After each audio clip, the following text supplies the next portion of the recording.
वरूथिनी एकादशी व्रत कथा। धर्मराज युधिष्ठिर बोले कि हे भगवान, वैशाख मास के कृष्ण पक्ष की एकादशी का क्या नाम तथा उसकी विधि क्या है और उससे कौन से फल की प्राप्ति होती है, सो कृपा पूर्वक कहिए। श्री कृष्ण भगवान बोले, हे राजेश्वर, वैशाख मास के कृष्ण पक्ष की एकादशी का नाम वरूथिनी एकादशी है। यह सौभाग्य को देने वाली है। इसके व्रत से मनुष्य के समस्त पाप नष्ट हो जाते हैं और अंत में सुख मिलता है। यदि इस व्रत को एक दुखी स्त्री करती है तो उसे सौभाग्य मिलता है।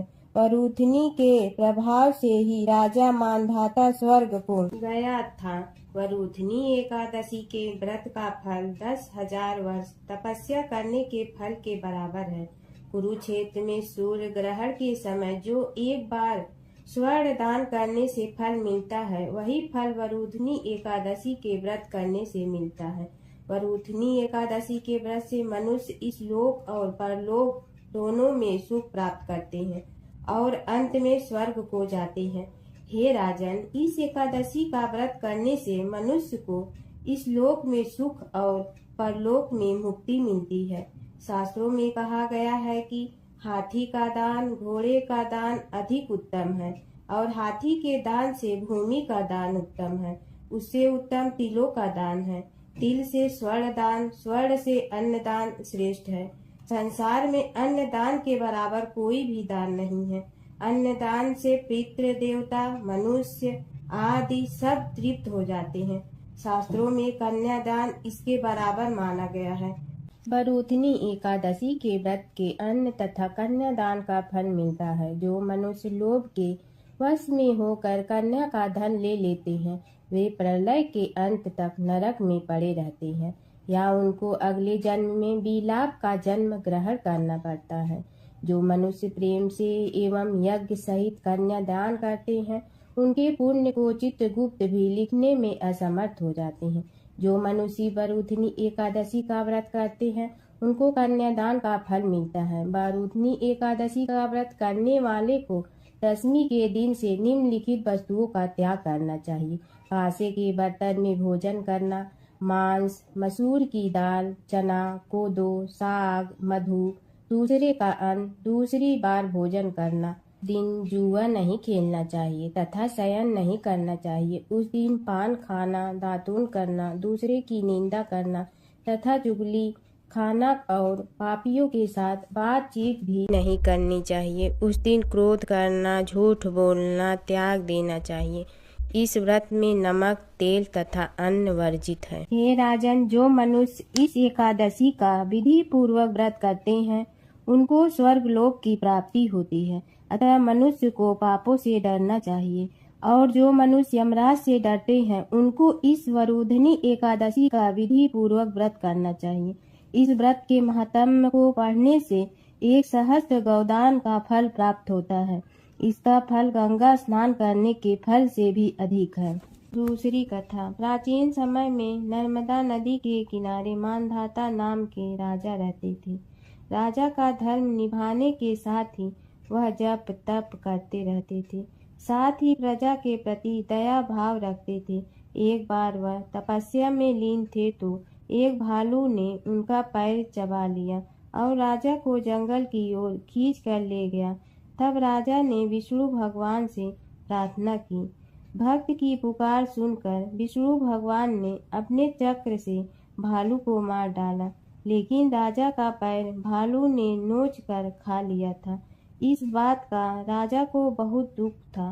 राजा को दुखी देखकर विष्णु भगवान ने कहा कि राजन, भालू ने जो तुम्हारा पैर काटा है, वह तुम्हारे पूर्व जन्म का पाप है, जिसकी सजा तुम्हें इस जन्म में भुगतनी पड़ रही है। राजा ने इससे मुक्ति पाने का उपाय पूछा तो भगवान विष्णु ने कहा कि राजन, तुम मेरी वाराह अवतार मूर्ति की पूजा वरूधिनी एकादशी का व्रत धारण करके करो। इससे तुम्हारे पाप कट जाएंगे और व्रत के प्रभाव से दोबारा अंगों वाले हो जाओगे। इसके बाद राजा ने वरूधिनी एकादशी का व्रत धारण किया तो उनका पैर भी सही हो गया। 11 माता की कहानी। एक बूढ़ी माँ ने एक बार एकादशी का व्रत रखा। बड़ी ही भाव भक्ति से पूजा अर्चना की। उन्हें वृद्धावस्था में क्या बाधा थी। वे तो अपने पुत्र पौत्र की सुख सुविधा के लिए व्रत रखने लगी थी। वे दिन भर तो जरा कठोर मन करके अपनी प्यास को रोके रही। दिन में पूजा पाठ किया, कथा सुनी और पंडित जी को मिट्टी के पात्र में भर कर पानी और ऋतु फल दान में दिए, दोनों भर भर कर वितरण किया। उन्हें गर्मी के कारण बहुत बेचैनी हो रही थी। इस कारण से बड़ी देर तक पानी में पड़ी रही और पानी के कुल्ला करती रही, मुंह धोती रही। तब कहीं थोड़ा बहुत धैर्य बंध पाया। धूप तो तेज पड़ ही रही थी, इस कारण बार बार मुंह सूख रहा था। बूढ़ी माँ बहुत बेचैन हो रही थी। एक बुढ़ापा और दूसरे एक भयंकर गर्मी। वृद्धावस्था की स्थिति को कुछ दूसरी ही प्रकार की होती है। जैसे तैसे रो धो के दिन कट पाया। अब पहाड़ सी रात सामने थी, उसको काटना बड़ा ही कठिन दिखाई दे रहा था। खटिया पर पड़े शांति नहीं मिल रही थी। वे बार बार करवट बदल रही थी। अनेक बार वे बाहर जाती और भीतर आती, उन्हें घर के अंदर शांति नहीं थी। वे पड़ी पड़ी एकादशी माता का स्मरण करती रही। वे कहती रही कि हे माता जी, आप मेरी लाज रखिए, आप ही मुझे शक्ति दे दीजिएगा जिससे मैं भली भांति आपका व्रत कर सकूं और ये पहाड़ सी रात शांति पूर्वक व्यतीत हो सके। प्यास के कारण बूढ़ी माँ की बेचैनी तो बढ़ ही रही थी। उन्होंने धैर्य रखने का बहुत प्रयास किया, किंतु सहनशीलता की सीमा टूट गई और वे घबराकर एकदम चिल्ला पड़ी। बोली कि बचाओ बचाओ। अम्मा का चिल्लाना सुनकर परिवार भर के नर नारी, बच्चे और पड़ोसी एकत्रित होकर बूढ़ी अम्मा की खटिया के समीप पहुंच गए। सबने पूछा कि अम्मा जी, आपको क्या हो गया है? आप क्यों चिल्ला पड़ी थी? आप इस वृद्धावस्था में एक कठिन व्रत क्यों कर रही हैं?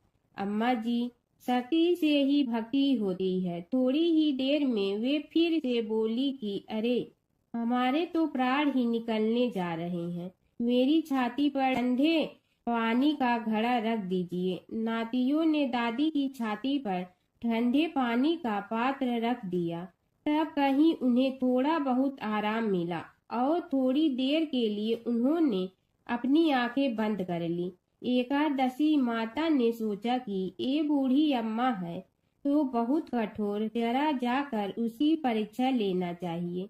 वे आधी रात को मुर्गा बनकर टेर लगाने लगी। मुर्गा की आवाज सुनकर दादी जल्दी से उठी और बाहर जाकर आसमान की ओर देखा, किंतु आसमान में कहीं उन्हें प्रातःकालीन तारा नहीं दिखाई दिया। वे सोचने लगी कि ये मुर्गा क्यों और कैसे बोल गया है। उन्हें प्यास तो बढ़ ही रही थी। थोड़ा बहुत उनका मन भी विचलित होने लगा था, किंतु अंत में उन्होंने दृढ़ निश्चय किया कि मैं अब व्रत को पूर्ण करके ही छोड़ूंगी, चाहे भले ही मेरे प्राण निकल जाए। ये सोचकर फिर वे खटिया पर शिथिल होकर लेट गए। थोड़ी ही देर में एकादशी माता ने उनकी फिर से परीक्षा लेनी चाहिए। एक छोटी सी बालिका एक गिलास में शरबत लेकर उनके सिरहाने खड़ी हो गई और जोर से बोली कि दादी जी, सवेरा हो गया है, आप हाथ मुंह धोकर शरबत पी लीजिए। पहले तो शरबत का गिलास देखकर उनका मन ललचाने लगा, किंतु अचानक व्रत का स्मरण हो आया और उन्होंने सोचा कि मैं किसी भी प्रकार से अभी शरबत नहीं पी सकती हूँ और वे शांति पूर्वक अपनी घटिया पर लेट गई। फिर थोड़ी ही देर में उन्हें ऐसा लगा कि जैसे किसी ने उन्हें पानी के कुएं में पटक दिया हो। वे बड़ी देर तक उस कुएं में हाथ पांव चलाती रही, किंतु उन्होंने अपने मुंह में पानी की एक बूंद भी नहीं जाने दी और वे दृढ़ता पूर्वक अपना व्रत पालती रही। थोड़ी ही देर में न जाने कहां से सामने आग जलने लगी, जिससे भारी गर्मी पड़ने लगी। प्यास के कारण प्राण निकलने लगे, किंतु बूढ़ी अम्मा का कुछ भी नहीं बिगड़ पाया। वे जहां की तहां मुस्कुराती हुई बैठी रही। थोड़ी ही देर में बाहर प्रकाश दिखाई देने लगा। ऐसा लगा कि जैसे सवेरा हो गया हो। बूढ़ी अम्मा ने जब बाहर निकल कर देखा तो समझ गई कि अभी सवेरा होने में 3-4 घंटे की देरी है। यह जानकर वे शांति पूर्वक इधर उधर घूमने फिरने लगी। एकादशी माता ये बात अच्छी तरह से समझ गई कि ये बूढ़ी अम्मा किसी भी प्रकार से अपने व्रत से नहीं टल सकती है। वे उनके सत्य व्रत को अच्छी तरह से समझ गई। सवेरा होते ही बूढ़ी माँ ने स्नान किया, भगवान का पूजन पाठ किया, एकादशी माता की कथा सुनी, ब्राह्मणों को दक्षिणा देकर भोजन कराया। तब कहीं उन्होंने जल ग्रहण किया। कन्याओं को भोजन कराने के बाद अम्मा ने भोजन किया। उस श्रेष्ठ व्रत के प्रताप से बूढ़ी अम्मा की आयु में वृद्धि हो गई। उनका घर परिवार हरा भरा हो गया। घर में अब उनके कोई अभाव नहीं रहता। वे हर तरह के सुख साधनों से संपन्न हो गई। नाती नतीनों से उनका घर भर गया और वे उसी दिन से 12 महीने की एकादशी का व्रत करने लगी। एकादशी माता के व्रत के प्रताप से इस संसार में हर प्रकार के सुख भोगकर अंत में वैकुंठ धाम को चली गई। ऐसा है तुरंत फल देने वाला एकादशी माता का व्रत। प्राचीन काल की बात है। एक नगर में धर्मपाल नाम का एक निर्धन किंतु अत्यंत धर्मनिष्ठ व्यक्ति रहता था। वह न तो अधिक पूजा पाठ जानता था और न ही उसके पास धन था, परंतु उसके हृदय में भगवान विष्णु के प्रति अपार श्रद्धा थी। प्रतिदिन प्रातः स्नान कर भगवान विष्णु का स्मरण करता और तुलसी दल अर्पित करता। तब भी वह हरि नाम का जाप करता रहता। एक दिन किसी कारणवश वह पूजा न कर सका। मन में ग्लानि हुई और रात को उसने भगवान विष्णु से क्षमा याचना की। उसी रात उसे स्वप्न में विष्णु ने दर्शन दिए और कहा, हे भक्त, जो भी व्यक्ति श्रद्धा से मेरा स्मरण करता है, मैं उसके सभी पाप हर लेता हूँ। भक्ति में विधि नहीं, भाव प्रधान होता है। कुछ समय बाद धर्मपाल के जीवन की सभी कठिनाइयाँ दूर हो गई। उसके घर में सुख शांति और समृद्धि आ गई। अंत समय में उसे वैकुंठ लोक की प्राप्ति हुई। विष्णु भगवान की कथा। एक नगर में एक सेठ व एक सेठानी रहते थे और सेठानी रोज विष्णु भगवान की पूजा करती थी। सेठ को उसका पूजा करना बिल्कुल अच्छा नहीं लगता था। इसी वजह से एक दिन सेठ ने सेठानी को घर से निकाल दिया। घर से निकलने पर वह जंगल की ओर गई तो देखा 4 आदमी मिट्टी खोदने का काम कर रहे थे। उसने कहा कि मुझे नौकरी पर रख लो। उन्होंने उसे रख लिया, लेकिन मिट्टी खोदने से सेठानी के हाथों में छाले पड़ गए और उसके बाल भी उड़ गए। वह आदमी कहते हैं कि बहन, लगता है तुम किसी अच्छे घर की महिला हो। तुम्हें काम करने की आदत नहीं है। तुम एक काम रहने दो और हमारे घर का काम कर लिया करो। वह चारों आदमी उसे अपने साथ घर ले गए और वह 4 मुट्ठी अनाज लाते और सभी बांट कर खा लेते। एक दिन सेठानी ने कहा कि कल से 8 मुट्ठी अनाज लाना। अगले दिन वह 8 मुट्ठी अनाज लाए और सेठानी पड़ोसन से आग मांग लाई। उसने भोजन बनाया, विष्णु भगवान को भोग लगाया, फिर सभी को खाने को दिया। सारे भाई बोले कि बहन, आज तो भोजन बहुत स्वादिष्ट बना है। सेठानी ने कहा कि भगवान का जूठा है तो स्वाद तो होगा ही। सेठानी के जाने के बाद सेठ भूखा रहने लगा और आस पड़ोस के सारे लोग कहने लगे कि ये तो सेठानी के भाग्य से खाता था। एक दिन सेठ अपनी सेठानी को ढूंढने चल पड़ा। उसने ढूंढते हुए वह भी उस जंगल में पहुंच गया। जहाँ वह चारों आदमी मिट्टी खोद रहे थे। सेठ ने उन्हें देखा तो कहा कि भाई, मुझे भी काम पर रख लो। उन आदमियों ने उसे काम पर रख लिया, लेकिन मिट्टी खोदने से उसके भी हाथों में छाले पड़ गए और बाल उड़ने लगे। उसकी यह हालत देख चारों बोले कि तुम्हें काम की आदत नहीं है, तुम हमारे साथ चलो और हमारे घर में रह लो। सेठ उन चारों आदमियों के साथ उनके घर चला गया और जाते ही उसने सेठानी को पहचान लिया, लेकिन सेठानी घूंघट में थी तो सेठ को देख नहीं पाई। सेठानी ने सभी के लिए भोजन तैयार किया और हर रोज की भांति विष्णु भगवान को भोग लगाया। उसने उन चारों भाइयों को भोजन परोस दिया, लेकिन जैसे ही वह सेठ को भोजन देने लगी तो विष्णु भगवान ने उसका हाथ पकड़ लिया। भाई बोले कि बहन, ये तुम क्या कर रही हो? वह बोली, मैं कुछ नहीं कर रही हूँ, मेरा हाथ तो विष्णु भगवान ने पकड़ लिया है। भाई बोले, हमें भी विष्णु भगवान के दर्शन कराओ। उसने भगवान से प्रार्थना की तो विष्णु जी प्रकट हो गए। सभी ने दर्शन किए। सेठ ने सेठानी से क्षमा मांगी और सेठानी को साथ चलने को कहा। भाइयों ने अपनी बहन को बहुत सा धन देकर विदा किया। जब सेठानी के साथ सेठ भी भगवान विष्णु की पूजा करने लगा और उनके परिणाम से उनका घर अन्न धन से भर गया। एक समय की बात है कि विष्णु भगवान का विवाह लक्ष्मी जी के साथ निश्चित हो गया। विवाह की तैयारी होने लगी। सभी देवताओं को निमंत्रण भेजे गए, परंतु गणेश जी को निमंत्रण नहीं दिया। कारण जो भी रहा हो, अब भगवान विष्णु की बारात जाने का समय आ गया। सभी देवता अपनी पत्नियों के साथ विवाह समारोह में आए। उन सब ने देखा कि गणेश जी कहीं दिखाई नहीं दे रहे हैं। तब वे आपस में चर्चा करने लगे कि क्या गणेश जी को कोई न्योता नहीं दिया है या स्वयं गणेश जी ही नहीं आए हैं। सभी को इस बात पर आश्चर्य होने लगा। तभी सब ने विचार किया कि विष्णु भगवान से ही इसका कारण पूछा जाए।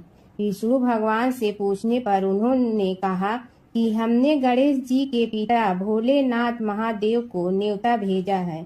यदि गणेश जी अपने पिता के साथ आना चाहते हैं तो आ जाते, अलग से न्योता देने की कोई आवश्यकता भी नहीं थी। दूसरी बात यह है कि उनको 1.25 मन मूंग, 1.25 मन चावल, 1.25 मन घी और 1.25 मन लड्डू का भोजन दिन भर में चाहिए। यदि गणेश जी नहीं आएंगे तो कोई बात नहीं, दूसरे के घर जाकर इतना सारा खाना पीना अच्छा भी नहीं लगता। इतनी वार्ता कर ही रहे थे कि किसी एक ने सुझाव दिया, यदि गणेश जी आ भी जाए तो उनके द्वारपाल बनाकर बैठा देंगे कि आप घर की याद रखना। आप तो चूहे पर बैठकर धीरे धीरे चलोगे तो बारात से बहुत पीछे रह जाओगे। यह सुझाव भी सबको पसंद आ गया तो विष्णु भगवान ने भी अपनी सहमति दे दी। होना क्या था कि इतने में गणेश जी वहां आ पहुंचे और उन्हें समझा बुझाकर घर की रखवाली करने बैठा दिया गया। बारात चल रही थी, तब नारद जी ने देखा कि गणेश जी तो दरवाजे पर ही बैठे हुए हैं, तो वे गणेश जी के पास गए और रुकने का कारण पूछा। गणेश जी कहने लगे कि विष्णु भगवान ने मेरा बहुत अपमान किया है। नारद जी ने कहने लगे कि अपनी मूसक देना को आगे भेज दे तो वह रास्ता खोद देगी, जिससे उनके वाहन धरती में धंस जाएंगे। तब आपको सम्मान पूर्वक बुलाना पड़ेगा।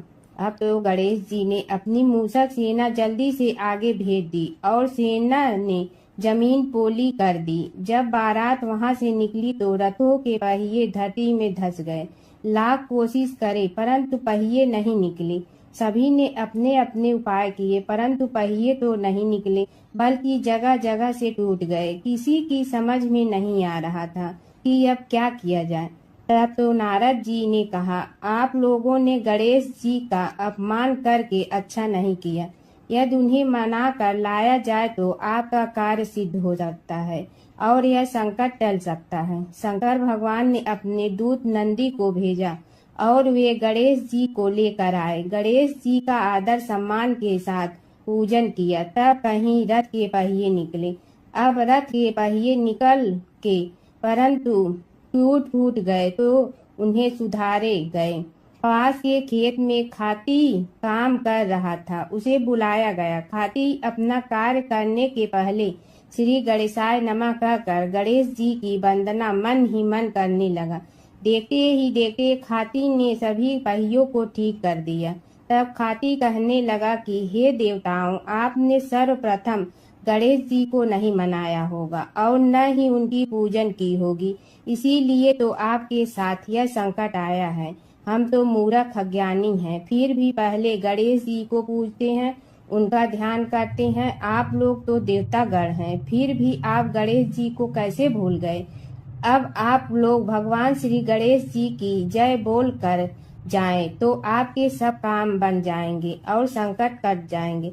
ऐसा कहते हुए बारात वहां से चल दी और विष्णु भगवान को लक्ष्मी जी के साथ विवाह संपन्न करा के सभी सकुशल घर लौट आए। हे गणेश जी महाराज, आपने विष्णु को जैसे कारज सारियो ऐसे कारज सबको सिद्ध कर जो। बोलो गजानन भगवान की जय। एक समय की बात है, एक नगर में एक बहुत धनी श्रेष्ठ रहता था। उसके पास धन धान की कोई कमी नहीं थी, लेकिन वह बहुत कंजूस और कठोर स्वभाव का था। न वह दान करता था, न किसी गरीब की मदद करता था। उसी नगर में एक गरीब ब्राह्मण रहता था। वह रोज सुबह उठकर भगवान विष्णु स्मरण करता, वैशाख मास में स्नान करता और अपनी क्षमता के अनुसार थोड़ा बहुत दान जरूर करता। एक दिन उस ब्राह्मण ने सोचा, मेरे पास देने के लिए कुछ नहीं, फिर भी मैं श्रद्धा से एक लोटा जल किसी प्यासे को दूंगा। वह प्रतिदिन नदी से जल भरकर रास्ते में आने जाने वालों को पिलाने लगा। उसकी इस सेवा भावना से भगवान विष्णु बहुत प्रसन्न हुए। दूसरी ओर वह सेठ अपने धन के घमंड में किसी को कुछ नहीं देता था। समय बीता और दोनों की मृत्यु हो गई। मृत्यु के बाद ब्राह्मण को स्वर्ग में स्थान मिला, क्योंकि उसने सच्चे मन से सेवा और दान किया था। वही सेठ को नरक की यातनाएं सहनी पड़ी, क्योंकि उसने कभी दया या दान नहीं किया। कुछ समय बाद सेठ को अपनी गलती का एहसास हुआ और उसने प्रार्थना की, हे प्रभु, मुझे एक और अवसर दें। भगवान विष्णु ने उसकी प्रार्थना सुनकर कहा, धन से नहीं मन से किया गया दान ही श्रेष्ठ होता है। वैशाख मास में किया गया छोटा सा पुण्य भी अनंत फल देता है। बोलो विष्णु भगवान की जय। एक समय की बात है, एक नगर में एक अत्यंत गरीब ब्राह्मण रहता था। वह प्रतिदिन भगवान विष्णु का स्मरण करता, लेकिन उसके पास न तो अच्छे वस्त्र थे और न ही भोजन का साधन। फिर भी उसका मन सदैव भक्ति में लीन रहता। वैशाख मास आने पर उसने संकल्प लिया, मैं इस पूरे महीने स्नान दान और पूजा अवश्य करूँगा, चाहे कुछ भी हो जाए। वह प्रतिदिन प्रातः काल उठकर नदी में स्नान करता, तुलसी के पास जल अर्पित करता और भगवान विष्णु की पूजा करता। भोजन न होने पर भी वह भूखा रहकर भक्ति करता रहा। एक दिन उसकी परीक्षा लेने के लिए भगवान विष्णु एक साधु के वेश में उसके द्वार पर आए। उन्होंने कहा, हे ब्राह्मण, मुझे बहुत भूख लगी है, क्या तुम मुझे कुछ भोजन दे सकते हो? ब्राह्मण के पास केवल थोड़ा सा अन्न बचा था, जो उसने अपने लिए रखा था, लेकिन उसने बिना सोचे वह सारा अन्न उस साधु को दे दिया और स्वयं भूखा रह गया। उसकी निस्वार्थ सेवा और सच्ची भक्ति देखकर भगवान विष्णु अत्यंत प्रसन्न हुए। वे अपने वास्तविक स्वरूप में प्रकट हुए और बोले, हे भक्त, तुम्हें सच्ची भक्ति और दान का आदर्श प्रस्तुत किया है। मैं तुम्हें धन सुख और मोक्ष का वरदान देता हूँ। इसके बाद ब्राह्मण का जीवन बदल गया। उसके घर में धन धान की वर्षा होने लगी और वह सुखपूर्वक जीवन बिताने लगा। अंत में उसे मोक्ष की प्राप्ति हुई। एक समय की बात है, एक नगर में एक बहुत ही गरीब वृद्ध महिला रहती थी। उसके पास न धन था न कोई सहारा, लेकिन उसके मन में भगवान के प्रति अटूट श्रद्धा थी। वैशाख मास आते ही वह प्रतिदिन प्रातः उठकर नदी में स्नान करती, पीपल के वृक्ष को जल चढ़ाती और भगवान विष्णु का नाम जपती। उसकी पड़ोसन बहुत धनी थी, परंतु उसे इन धार्मिक कार्यों में कोई रुचि नहीं थी। वह अक्सर उस वृद्धा का मजाक उड़ाती और कहती, इतनी गरीबी में भी तू ये सब करती है, इससे क्या मिलेगा? वृद्धा मुस्कुरा कर कहती, भगवान सब देखते हैं, समय आने पर फल अवश्य देंगे। एक दिन वैशाख मास के अंतिम दिनों में भगवान ने वृद्धा की भक्ति की परीक्षा लेने का विचार किया। वे एक साधु का रूप धारण कर उसके घर पहुँचे और भोजन मांगा। वृद्धा के पास खाने के लिए केवल थोड़ा सा आटा और पानी था। उसने बिना सोचे वही साधु को प्रेम से खिला दिया और खुद भूखी रह गई। साधु भगवान उसकी सच्ची भक्ति से अत्यंत प्रसन्न हुए। उन्होंने अपना असली रूप दिखाकर कहा, हे माता, तुमने सच्चे मन से सेवा की है, इसलिए मैं तुम्हें वरदान देता हूँ कि तुम्हारे घर में कभी धन धान्य की कमी नहीं होगी। इतना कहकर भगवान अदृश्य हो गए। अगले ही दिन से वृद्धा के घर में सुख समृद्धि आने लगी। यह देखकर पड़ोसन को अपनी गलती का एहसास हुआ। वह भी वैशाख मास में स्नान, पूजा और दान करने लगी। भगवान विष्णु और नारद की कथा। एक बार नारद मुनि जी ने भगवान विष्णु जी से पूछा, हे भगवान, आपका इस समय सबसे प्रिय भक्त कौन है?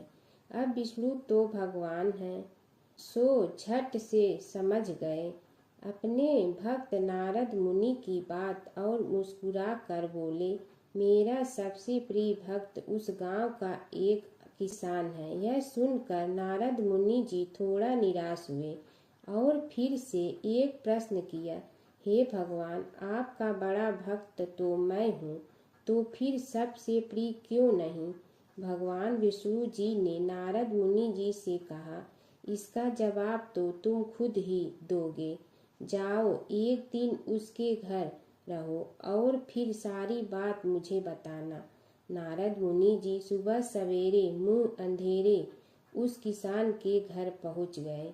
देखा अभी अभी किसान जगा है और उसने अब सबसे पहले अपने जानवरों को चारा देता, फिर मुंह धोता, दैनिक कार्यों से निवृत्त होता, जल्दी जल्दी भगवान का नाम लिया, रूखी सूखी रोटी खाकर जल्दी जल्दी अपने खेतों पर चला गया। सारा दिन खेतों में काम किया और शाम को वापस घर आया। जानवरों को अपनी जगह बांधा, उन्हें चारा पानी डाला, हाथ धोया, मुंह धोया, फिर थोड़ी देर भगवान का नाम लिया, फिर परिवार के संग बैठकर खाना खाया और कुछ बातें की और फिर से सो गया। अब सारा दिन यह सब देखकर नारद मुनि जी भगवान विष्णु के पास वापिस आए और बोले, भगवान, मैं आज सारा दिन उस किसान के संग रहा, लेकिन वो तो ढंग से आपका नाम भी नहीं ले सकता। उसने थोड़ी देर सुबह, थोड़ी देर शाम को और भी जल्दी जल्दी आपका ध्यान किया, और मैं तो 24 घंटे सिर्फ आपका ही नाम जपता हूँ। क्या आपका सबसे प्रिय भक्त वो गरीब किसान ही है? भगवान विष्णु जी ने नारद की बात सुनकर कहा, अब इसका जवाब भी तुम मुझे खुद ही देना।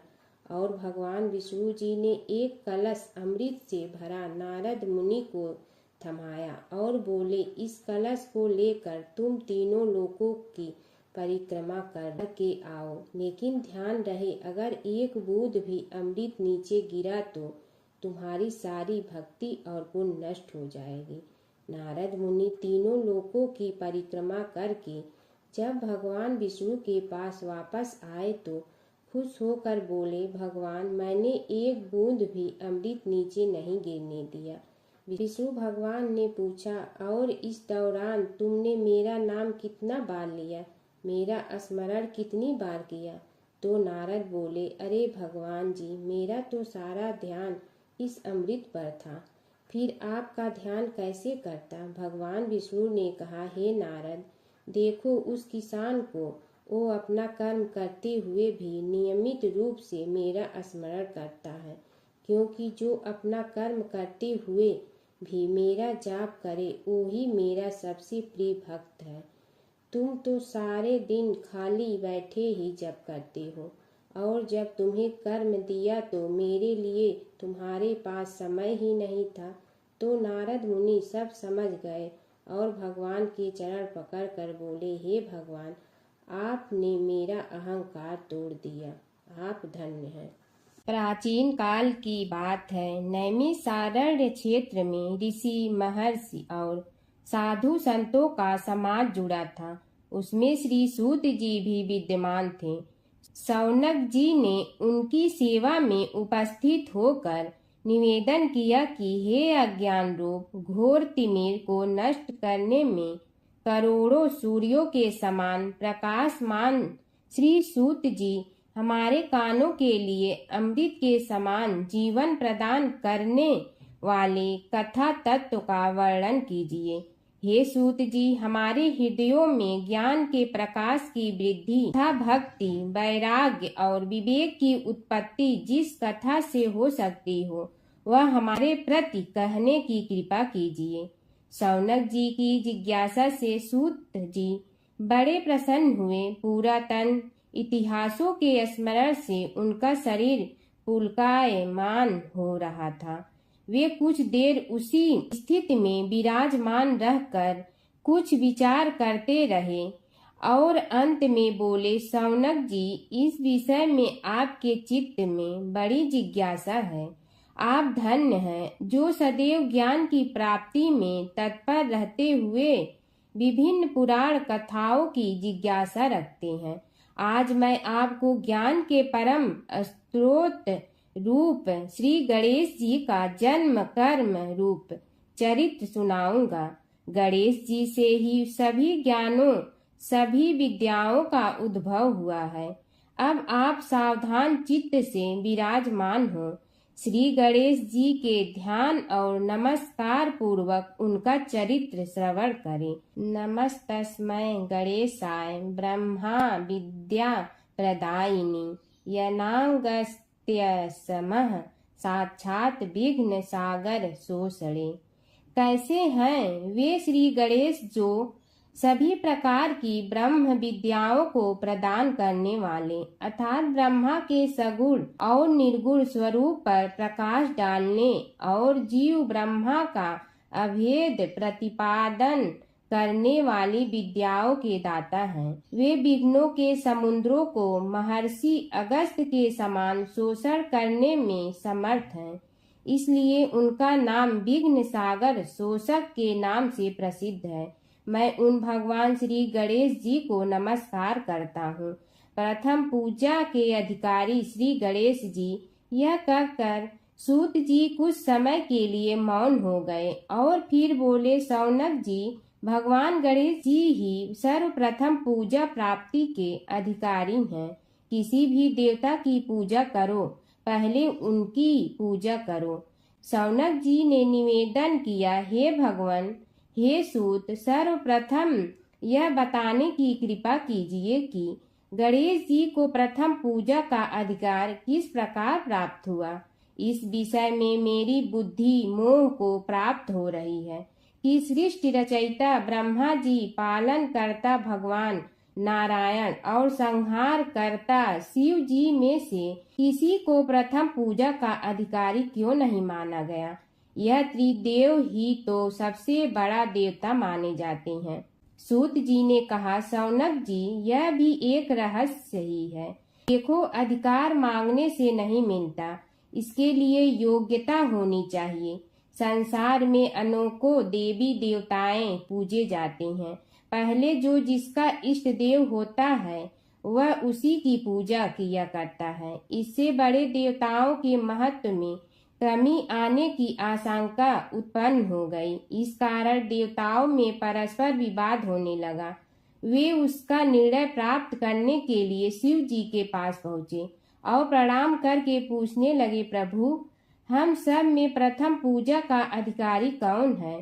शिव जी सोचने लगे कि किसे प्रथम पूजा का अधिकारी माने। तभी उन्हें एक युक्ति सूझी। बोले, देवगण, इसका निपटारा बातों से नहीं तथ्यों से होगा। इसके लिए एक प्रतियोगिता रखनी होगी, शिव की परिक्रमा करने की प्रतियोगिता। देवगण उनका मुख देखने लगे, शंकित हृदय से सोचने लगे कि कैसी प्रतियोगिता रहेगी। यह शिव जी ने उनके मन के भाव ताड़ लिए, इसलिए सांत्वना भरे शब्दों में बोले, घबराओ मत, कोई कठिन परीक्षा नहीं ली जाएगी।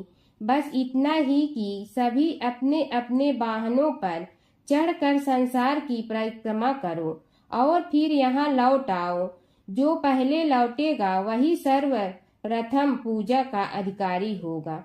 अब क्या देर थी, सभी अपने अपने वाहन पर चढ़कर दौड़ पड़े। किसी का वाहन गजराज था तो किसी का सिंह, किसी का भैंसा तो किसी का मृग, किसी का हंस तो किसी का उल्लू, किसी का अश्व तो किसी का श्वान। अभिप्राय यह है कि वाहनों को विविधता के दर्शन उस समय जितने भले प्रकार से हो सकते थे उतने अन्य समय में नहीं। सबसे गया बीता वाहन गणेश जी का था मूषक, उससे चूहा भी कहते हैं। ऐसे वाहन के बल भरोसे इस प्रतियोगिता में सफल होना तो क्या, सम्मिलित होना भी हास्यास्पद है। गणेश जी ने सोचा, छोड़ो, क्या होगा प्रतियोगिता में भाग लेने से, हम तो यहाँ बैठे रहकर ही तमाशा देखेंगे। वे बहुत देर तक विचार करते रहे। अंत में उन्हें एक युक्ति सूझी। शिव जी स्वयं ही जगदाता हैं, यह संसार उन्हीं का प्रतिबिंब है, तब क्यों न इन्हीं की परिक्रमा कर ली जाए। इनकी परिक्रमा करने से ही संसार की परिक्रमा हो जाएगी। ऐसा निश्चय कर उन्होंने मूषक पर चढ़कर शिव जी की परिक्रमा की और उनके समक्ष जा पहुँचे। शिव जी ने कहा, तुमने परिक्रमा पूर्ण कर ली? उन्होंने उत्तर दिया, जी हाँ। शिव जी सोचने लगे कि इसे तो यहीं घूमते हुए देखा, फिर परिक्रमा कैसे कराया। देवताओं का परिक्रमा करके लौटना आरंभ हुआ और उन्होंने गणेश जी को वहां बैठे देखा तो माथा ठनक गया। फिर भी साहस करके बोले, अरे तुम विश्व की परिक्रमा के लिए नहीं गए? गणेश जी ने कहा, अरे मैं कब का यहाँ आ गया। देवता बोले, तुम्हें तो कहीं भी नहीं देखा। गणेश जी ने उत्तर दिया, देखते कहाँ से, समस्त संसार शिव जी में विद्यमान है। इनकी परिक्रमा करने से ही संसार की परिक्रमा पूर्ण हो गई। सूत जी बोले, शौनक, इस प्रकार गणेश जी ने अपनी बुद्धि के बल पर ही विजय प्राप्त कर ली। उनका कथन सत्य था, इसलिए कोई विरोध करता भी तो कैसे। बस उसी दिन से गणेश जी की प्रथम पूजा होने लगी। हर व्रत कथा के साथ पढ़ी और सुनी जाने वाली लपसी तपसी की यह कहानी। एक लपसी था, एक तपसी था। तपसी हमेशा भगवान की तपस्या में लीन रहता था। लपसी रोजाना सवा सेर की लपसी बनाकर भगवान का भोग लगाकर जीम लेता था। एक दिन दोनों लड़ने लगे। तपसी बोला, मैं रोज भगवान की तपस्या करता हूँ, इसलिए मैं बड़ा हूँ। लपसी बोला, मैं रोज भगवान को सवा सेर लपसी का भोग लगाता हूँ, इसलिए मैं बड़ा हूँ। नारद जी वहाँ से गुजर रहे थे। दोनों को लड़ता देखकर उनसे पूछा कि तुम क्यों लड़ रहे हो। तपसी ने खुद के बड़ा होने का कारण बताया और लपसी ने अपना कारण बताया। नारद जी बोले, तुम्हारा फैसला मैं करूँगा। दूसरे दिन लपसी और तपसी नहाकर अपनी रोज की भक्ति करने आए तो नारद जी ने छुपकर 1.25 करोड़ की एक एक अंगूठी उन दोनों के आगे रख दी। तपसी की नज़र उस अंगूठी पर पड़ी जो उसने चुपचाप अंगूठी उठाकर अपने नीचे दबा ली। तब लपसी की नज़र अंगूठी पर पड़ी, लेकिन उसने ध्यान नहीं दिया। भगवान को भोग लगाकर लपसी खाना खाने लगा। नारद जी सामने आए तो दोनों ने पूछा कि कौन बड़ा, तो नारद जी ने तपसी से खड़ा होने को कहा। वो खड़ा हुआ तो उसने नीचे दबी अंगूठी दिखाई पड़ी। नारद जी ने लपसी से कहा, तपस्या करने के बाद भी तुम्हारी चोरी करने की आदत नहीं गई, इसलिए लपसी बड़ा है और तुम्हें तुम्हारी तपस्या का कोई फल भी नहीं मिलेगा। तपसी शर्मिंदा होकर माफ़ी मांगने लगा। उसने नारद जी से पूछा, मुझे मेरी तपस्या का फल कैसे मिलेगा? नारद जी ने कहा, यदि कोई गाय और कुत्ते की रोटी नहीं बनाएगा तो फल तुम्हें मिलेगा। यदि कोई ब्राह्मण को भोजन करवा कर दक्षिणा नहीं देगा तो फल तुम्हें मिलेगा। यदि कोई साड़ी के साथ ब्लाउज नहीं देगा तो फल तुझे मिलेगा। यदि कोई दिए से दिया जलाएगा तो फल तुम्हें मिलेगा। यदि कोई सारी कहानी सुने लेकिन तुम्हारी कहानी नहीं सुने तो फल तुझे मिलेगा। उसी दिन से हर व्रत कथा कहानी के साथ लपसी तपसी की कहानी भी सुनी और कही जाती है। ओम जय जगदीश हरे स्वामी जय जगदीश हरे, भक्त जनों के संकट क्षण में दूर करे। ओम जय जगदीश हरे, जो ध्यावे फल पावे, दुख बिन दे मन का, सुख संपत्ति घर आवे, कष्ट मिटे तन का। ओम जय जगदीश हरे, मात पिता तुम मेरे, शरण कहूँ किसकी, तुम विनय और न दूजा, आस करूँ जिसकी। ओम जय जगदीश हरे, तुम पूर्ण परमात्मा, तुम अंतर्यामी, पार ब्रह्म परमेश्वर, तुम सबके स्वामी। ओम जय जगदीश हरे, तुम बिंदा के सागर, तुम पालन करता, मैं मूर्ख कल काम, कृपा करो भरता। ओम जय जगदीश हरे, तुम हो ये कय गोचर, सबके प्राणपति, किस विधि मिलूं दया में, तुमको मैं कुमति। ओम जय जगदीश हरे, दीन बंधु दुख हरता, तुम रक्षक मेरे, अपने हाथ उठाओ, द्वार पड़ा तेरे। ओम जय जगदीश हरे, विषय विकार मिटा, पाप हरो देवा, श्रद्धा भक्ति बढ़ाओ, संतन की सेवा। ओम जय जगदीश हरे, तन मन धन सब तेरा, स्वामी सब कुछ है तेरा, तेरा तुझको अर्पण क्या लागे मेरा। ओम जय जगदीश हरे, जय जगदीश हरे, स्वामी जय जगदीश हरे, भक्त जनों के संकट क्षण में दूर करे। ओम जय जगदीश हरे, स्वामी जय जगदीश हरे।